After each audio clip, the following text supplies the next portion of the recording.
தற்போதுள்ள தமிழ் பாடல்களை கேட்கவே முடியவில்லை என டத்தோ ஸ்ரீ சரவணன் வேதனையுடன் தெரிவித்தார்.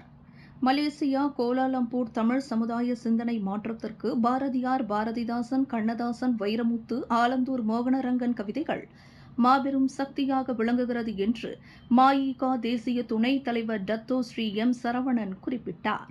கோலாலம்பூர் தேசிய நிலநிதி கூட்டுறவு சங்க டான்ஸ்டி சோமா அரங்கத்தில் அண்ணாமலை கவிதைகள் நூல் வெளியீட்டு விழாவில் தலைமையேற்று தாப்பா நாடாளுமன்ற உறுப்பினருமான டத்தோ ஸ்ரீ சரவணன் தமதுரையில் இவ்வாறு பேசினார். தமிழ்ச் சமுதாயம் அனைத்து வகையிலும் மேம்பட்ட நிலையை அடைய கவிதை புனைந்தவர்களில் பாரதியார், பாரதிதாசன், கண்ணதாசன், வைரமுத்து போன்ற இன்னும் பல கவிஞர்களை குறிப்பிடலாம். தமிழ் திரைப்பட பாடல்களை அறவே கேட்க முடியவில்லை.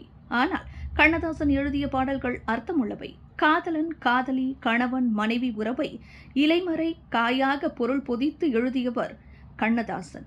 தமிழ் சமுதாய சிந்தனையும், அதாவது தமிழ் மொழி, தமிழர்கள், தமிழர் நலன், சமூக அக்கறை பாடல்களை இன்றைய தலைமுறை கவிஞர்களும் தொடர்ந்து எழுதி வர வேண்டும். அந்த வகையில் அண்ணாமலை கவிதைகள் தமிழ் சமுதாயம் எழுச்சி பெறுவதற்கு துணை புரியும் என்று நம்புகிறேன். இது அண்ணாமலையின் முதல் கவிதை நூலாகும் என்று டத்தோ ஸ்ரீ சரவணன் தமதுரையில் கூறினார். நூல் வெளியீட்டு விழாவில் மலேசிய தமிழர் எழுத்தாளர் சங்க முன்னாள் தலைவர் பே. ராஜேந்திரன் உட்பட திரளான வாசகர்கள் கலந்து கொண்டனர்.